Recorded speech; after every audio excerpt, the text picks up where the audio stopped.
Bonjour les amis, shalom, shalom, shalom, j'espère que vous allez bien. J'espère que vous êtes en forme, j'espère que vous avez des bonnes nouvelles. J'espère que les choses elles avancent très très bien pour vous, qu'il y a des guérisons et, et que vous touchez à votre but, à votre but de la journée, à ce que vous avez mis en place. Et, et puis, ben, dans d'autres cas, eh bien, courage, hein, persévérer, parce que c'est en persévérant qu'on y arrive. Parfois, on aurait envie de baisser les bras, mais c'est toujours les 100 dernières mètres dans une course qui est le plus difficile. Donc, surtout, ne pas baisser les bras. Vraiment, ne pas baisser les bras. Continuer tout le temps, tout le temps, tout le temps. La persévérance, c'est vraiment, c'est vraiment la clé, vraiment la clé. Hein. Quand on s'entête être têtu, c'est pour ça que je fais vraiment une différence avec. Quand on s'entête être têtu, c'est, euh, c'est vraiment négatif parce qu'on s'entête d'une manière, comment dire, obtuse. On ne vient pas à s'ouvrir aux conseils qu'on va pouvoir glaner sur le chemin. Alors que là, la persévérance, eh bien, on va faire en sorte de rester attentif à, à tous les messages que Hachem va vouloir nous faire passer, que ce soit par l'intermédiaire d'une personne que l'on rencontre, que ce soit par l'intermédiaire de n'importe quel être vivant, nature sur la terre. N'importe quel. Il va y avoir forcément un message. Parfois, on lit un panneau qui a strictement rien à voir. Hein. C'est peut-être, je sais pas moi, acheter le dernier stylo. Et puis, au final, dans ce qu'on est en train de lire, tac, on a un éclair de compréhension et là, tout de suite, on continue à avancer d'une manière totalement différente. Et c'est comme ça que les messages d'Hachem passent, c'est comme ça que le tzaddik fait passer les messages. Il, il y a, bien souvent on croit que les messages, il faut que ça soit des paroles très sophistiquées. Non, non, non, non, non, non, non, non, non, non, non, pas du tout, pas du tout. Je vous dis, vous, vous lisez acheter le dernier stylo, ça n'a strictement rien à voir avec ce que vous faites, avec ce que vous pensez, avec ce que vous recherchez. Et juste cette phrase, ça crée un déclic. C'est ce qu'on appelle le déclic en fait. Hein. C'est ce qu'on appelle le déclic. Et Hachem, il est spécialiste dans les déclics, vraiment spécialiste. Et Rabbinou, ben c'est pareil, parce que Rabbinou, lui, il nous connaît mieux que nous nous connaissons. Mieux que nous nous connaissons. Il sait exactement ce dont on a besoin. Il sait exactement pourquoi, à cette place, dans ce pays, à cet endroit, dans cette vie, ça ne marche pas pour nous. Et souvent, il nous dit non, non, rejoins, rejoins le pays qu'Hachem t'a donné, rejoins ce pays. Mais ensuite, quand on arrive en Eretz Israël, on ne sait pas où aller. On est un peu perdu, on ne sait pas où est-ce que je vais habiter, au nord, au sud, à l'est, à l'ouest, où ça. Alors voilà, beaucoup veulent tout de suite aller dans la ville sainte, aller habiter là-bas, et puis quand ils regardent les loyers ou le prix de l'immobilier, bon, bah, ils disent, bon, c'est peut-être pas pour maintenant que je vais aller là-bas.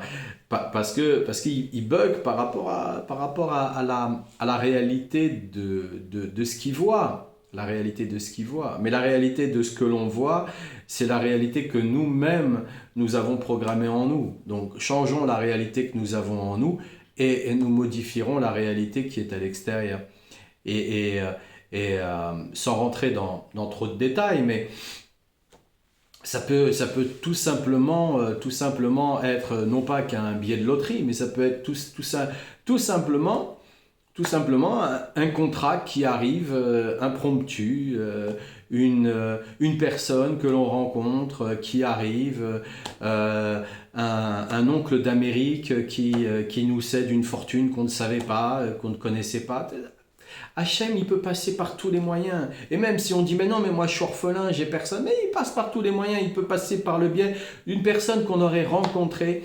On a dépanné sur la route, on lui a changé sa roue de secours, il ne pouvait pas le faire, il ne savait pas le faire, le pauvre, on lui a fait, et là, à ce moment-là, lui, il est parti, lui, il a réalisé un contrat, mais magnifique, magnifique, et au moment de faire son testament, il se souvient qu'on l'a aidé, il se souvient qu'on a échangé notre nom, notre numéro de téléphone, il demande au notaire de faire des recherches, bref, on reçoit un document, et là, on a le complément de ce qu'on avait besoin. Hachem, c'est le spécialiste là-dedans. Donc, tant qu'on se coupe de ses propres rêves, on se coupe d'une réalité qu'on ne pourra pas obtenir. Hein, quelle est la différence entre une personne qui est malade et une personne qui est en bonne santé? C'est que la personne qui est en bonne santé, elle est concentrée sur du positif. Elle est concentrée sur ce qu'elle veut, sur du positif. La personne qui est malade, elle essaye de se concentrer sur ce qu'elle veut et sur le positif. Mais bien souvent, dans la journée, il y a toute son histoire qui revient continuellement. Pourquoi? Parce qu'elle vibre basse. Et pourquoi elle vibre bas? Parce qu'elle a des difficultés de faire des efforts pour vibrer haut. Et vibrer haut, parfois c'est très simple. On vit à côté de la mer, on va se baigner tous les jours dans la mer, peu importe le temps qu'il fait. Tous les jours, on va se tremper. C'est pas se baigner genre un quart d'heure. Non, non, c'est se tremper, on se trempe. La tête, tout, on se trempe. On se trempe. On fait un mikvé, comme on dit. On fait un mikvé naturel. Hein, on n'habite pas à côté de la mer, on habite à côté d'une rivière. On va se tremper, on va se tremper. On habite à côté d'un mikvé. Tous les jours, on va se tremper.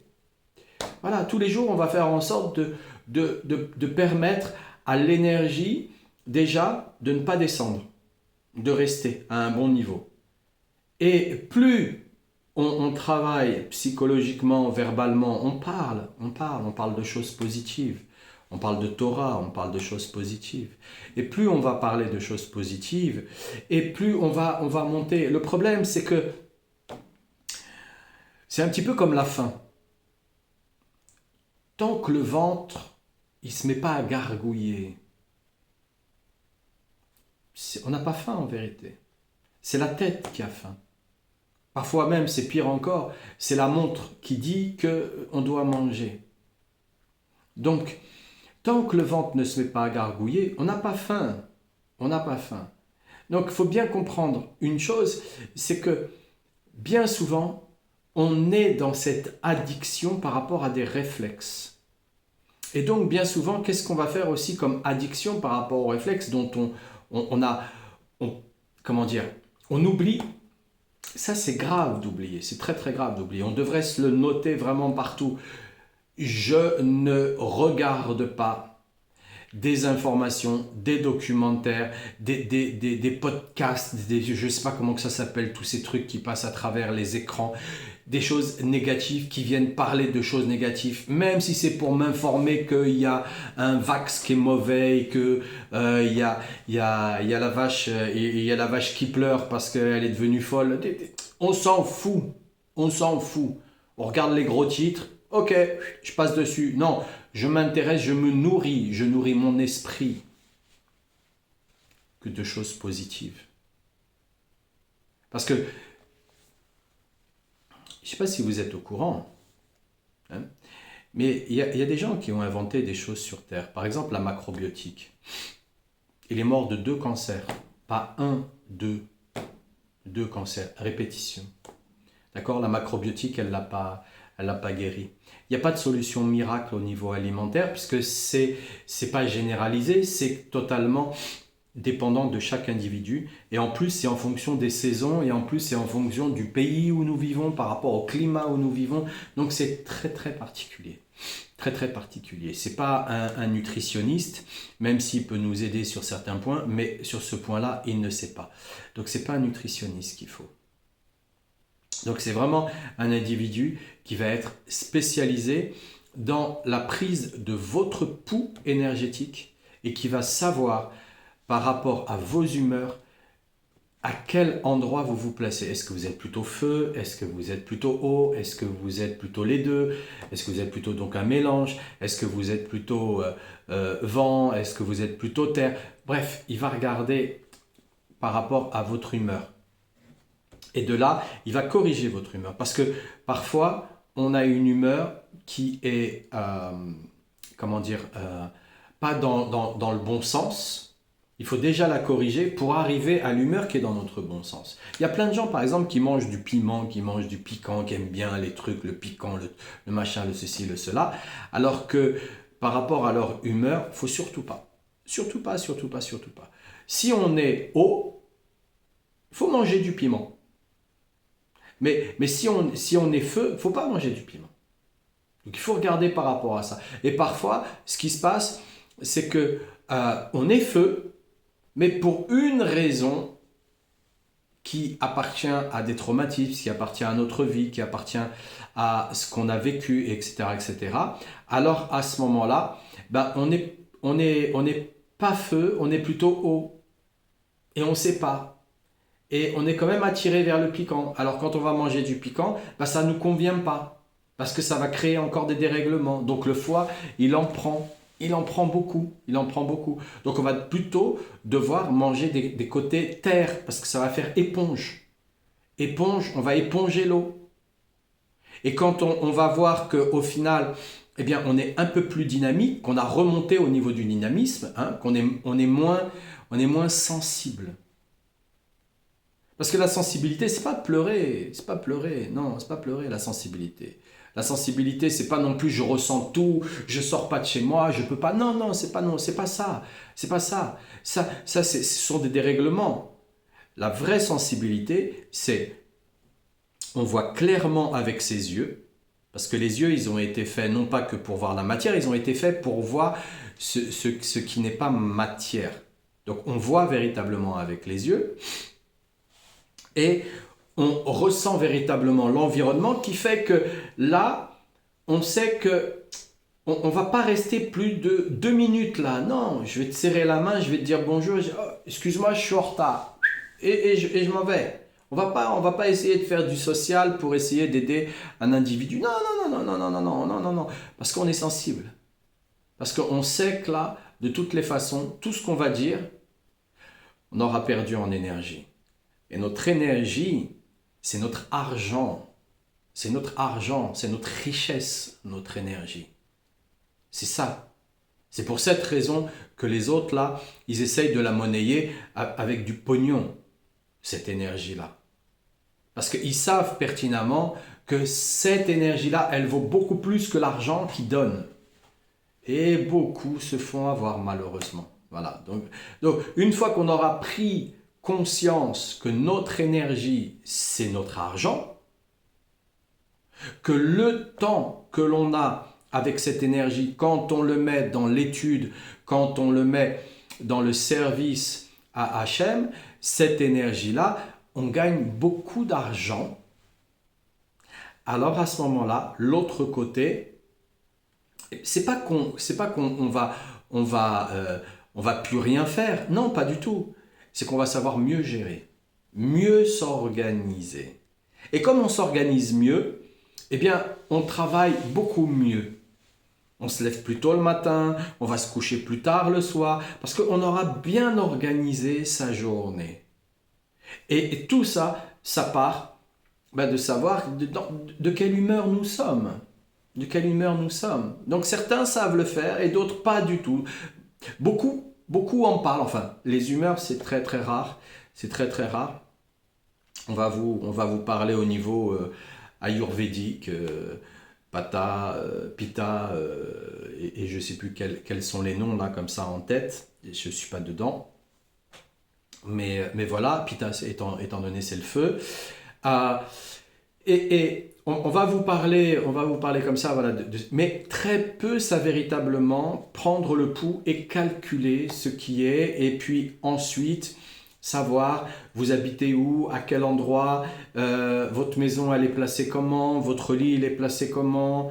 Ça ressemble à tout un tas de choses après que l'Asie a été reprendre, mais à la base, nous sommes là-dedans. Nous sommes le peuple qui avons la possibilité. Pourquoi? Parce que nous sommes en relation directement avec le tzaddik. Et le tzaddik, lui, il nous donne les informations qui correspondent à ce que l'autre est dans son ensemble. Dans son ensemble. Alors ça demande un peu d'études. Donc si on a un petit peu d'études derrière, eh bien les informations, on va les recevoir beaucoup plus facilement. Auquel cas, si on n'a pas d'études, ça va être un peu plus compliqué. On va se demander si c'est ça, si on n'imagine pas. Comment ça, votre lit, il est tourné à l'est? Comment ça ah bon, mais à quoi ça sert de tourner son lit? Ah bon, mais pourquoi? Je comprends pas. Ben, parfois, le lit, il ne faut pas toujours l'avoir la tête au nord et les pieds au sud, hein. Parfois, quand il y a une demande de guérison, on va tourner le lit d'une certaine manière, dans un premier temps. Dans un premier temps. Et après, on va rechanger. Hein? Les choses, elles sont faites pour changer. De toutes les façons, on voit bien la terre, elle tourne. Et ce que nous dit Hachem, c'est que chaque jour est un éternel recommencement. Mais c'est un éternel recommencement qui a totalement changé en vérité. Totalement changé. Parfois, on ne s'en aperçoit pas, mais ça a totalement changé. Totalement changé. Donc, quand on va véritablement comprendre comment on utilise par le biais de notre corps de lumière, notre corps physique, alors à ce moment-là, on modifie les trajectoires. On modifie les trajectoires. Là, par exemple, le médecin, les médicaments qu'ils vont nous donner, vont nous permettre véritablement de guérir dans ces cas-là. Parce qu'il y aura une aide. Mais on leur dit, ça fait longtemps, et il y a besoin d'avoir cette aide-là, ils ne peuvent pas travailler tout seuls, même leurs machines, ils ne sont pas à ce niveau-là, leurs machines ne sont pas en contact avec le tzaddik. Ils ne peuvent pas savoir. Ils ne sont pas en contact avec le tzaddik. Donc, leurs machines, ils peuvent savoir certaines choses, mais dans le moment T. Je me souviens d'une situation, j'ai eu travaillé avec un médecin qui il travaillait avec pour les articulations, rhumatologue, et grand médecin, rhumatologue, mais qui en fait, dans ses années de médecine, eh bien, il avait commencé à pratiquer l'acupuncture. Et avec l'acupuncture, eh bien, il y avait des Chinois qui venaient de Chine, carrément des délégations entières, pour travailler avec lui, parce que justement il était bien meilleur que certains acupuncteurs eux-mêmes. Et il avait beaucoup de résultats. C'était un monsieur qui avait 80 ans déjà. Et j'ai fait un test avec lui parce que je viens le voir et je dis voilà, moi j'aimerais bien travailler avec vous et de la manière dont vous travaillez, c'est très intéressant. Mais voilà, alors bon, il m'explique certaines choses, je passe les détails et puis je dis non, écoutez, voilà, on va faire un test. Vous allez me faire votre test et ensuite je vais faire quelque chose et là on va voir si véritablement ça fonctionne ou pas. Il dit ok, d'accord, on fait ça. Donc j'arrive, il me fait son test, il me dit ah voilà, non, il y a ceci, il y a cela, et, etc. Donc je rentre pas dans les détails exprès, je dis pas de nom exprès, je fais pas de publicité exprès. Pour moi, il y a que Rabbinou et c'est ça qui est le principal, et Hachem, et voilà. Et je fais pas de publicité. Et là, et je lui dis voilà, laissez-moi 15 minutes, revenez dans 15 minutes, on refait le test. Ok, d'accord.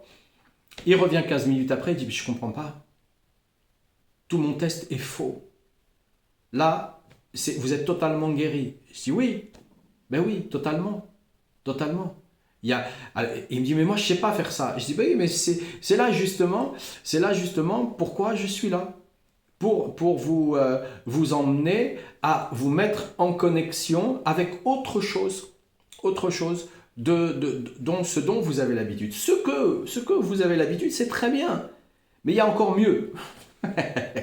Il y a encore mieux, il y a beaucoup mieux. Et c'est là où bien souvent ils sont assez réfractaires parce que comme on en a parlé, on a étudié, voilà, beaucoup sont dans l'idolâtrie, hein, beaucoup sont dans l'idolâtrie, beaucoup sont dans cet orgueil, enfermés dans cet orgueil. Alors, ils font des choses bien, ils font des choses bien, des fois même très très bien, très très bien, très très bien. Mais on peut toujours faire mieux. Et par la grâce d'Hachem, par la connexion, euh, au Rébé, alors là, les choses, elles s'améliorent. Vraiment, vraiment, vraiment, elles s'améliorent. Et, euh, et voilà, et voilà. Donc, quand on a parlé des 6 articulations des mains et des 6 articulations des pieds, bon, j'étais avec un rhumatologue. Donc les articulations, ça devrait lui connaître. Hein. Maintenant, c'est pareil, il avait une prise de pouls aussi. Il avait une prise de pouls. Mais il y a le pouls qui est pris de cette manière-là, puis il y a le pouls qui est pris d'une autre manière. Il y a plusieurs façons de prendre le pouls. Plusieurs façons. Déjà, dans une seule tradition, il y a plusieurs façons de prendre le pouls. Mais là, en fonction même des pays, ils ont aussi des différences. Mais là, c'est carrément autre chose. Carrément, carrément, carrément autre chose. Voilà les amis, ben écoutez, hein, j'ai ouvert, j'ai ouvert la Torah 10 pour continuer avec la Torah 10, mais là on est carrément parti sur la continuité avec hier et avec l'être de lumière, parce que l'être de lumière que nous avons besoin de construire dans cette vie euh, est là justement pour nous donner la possibilité d'être dans un dynamisme, de, de, de- d'ouvrage personnel qui est totalement différent avec ce monde matérialiste veut nous faire croire. Vraiment, vraiment, vraiment. Nous avons la possibilité de créer. Donc on doit commencer par le créer et ensuite on doit aussi l'habiller. Et on l'habille pas n'importe comment. Hein. On l'habille pas n'importe comment. Ça se fait pas n'importe comment tout ça. Donc le Rébé, lui, il a l'art et la manière avec toute la mélodie, toute la mélodie qui peut y avoir pour créer et habiller en même temps. Il a tous les outils qu'il faut, tous les outils qu'il faut. Et, euh, et c'est pas que ça soit compliqué, c'est simple, c'est très très simple. C'est ça qui nous est compliqué, c'est parce que c'est très simple. Et après, c'est beaucoup, beaucoup, beaucoup de persévérance. Beaucoup de persévérance avec beaucoup de vouloir. Beaucoup de vouloir parce que c'est un effort tous les jours. Mais on pense pas au jour d'après. On reste toujours avec ce jour-là, qui est précisément le jour le plus important. Le jour le plus important. Voilà. Les amis, je vous souhaite une excellente journée. Qu'Hachem vous protège, qu'Hachem vous bénisse, qu'Hachem vous apporte la joie dans cette journée. Et Refoua Shlema pour tous les malades. Libération des otages en bonne santé. Libération des otages en bonne santé. Qu'on arrête avec tout ça et avec toute cette manigance-là qui est malheureusement, elle est faite à beaucoup de niveaux, dans beaucoup de sens. Dans beaucoup de sens. Alors je vais lire le Teilim, le psaume 75.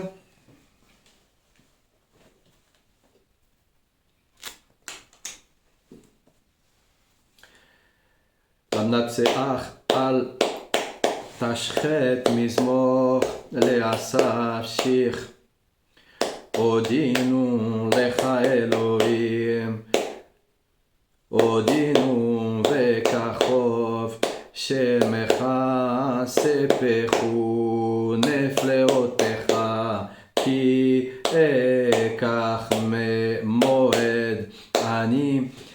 שטחים אשפוט נמוגים החץ וכל יושביה אנוכי תיקונתי עמודי הסלע אמרתי לעוללים אל תעולו ולחשעים אל תחימו ככן אל תחימו למחום כך נחם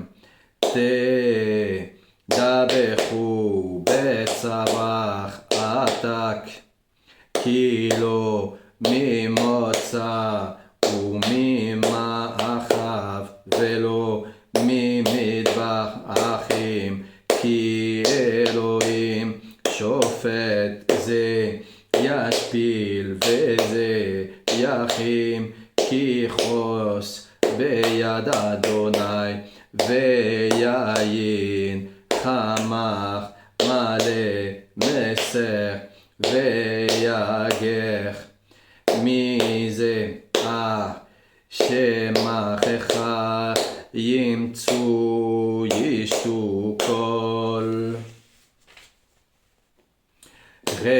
רישי החץ ואני אגיד לעולם עזמך לאלוהי יעקב וכל כך נחשעים הגדיה תחוממנה תחנות צדיק.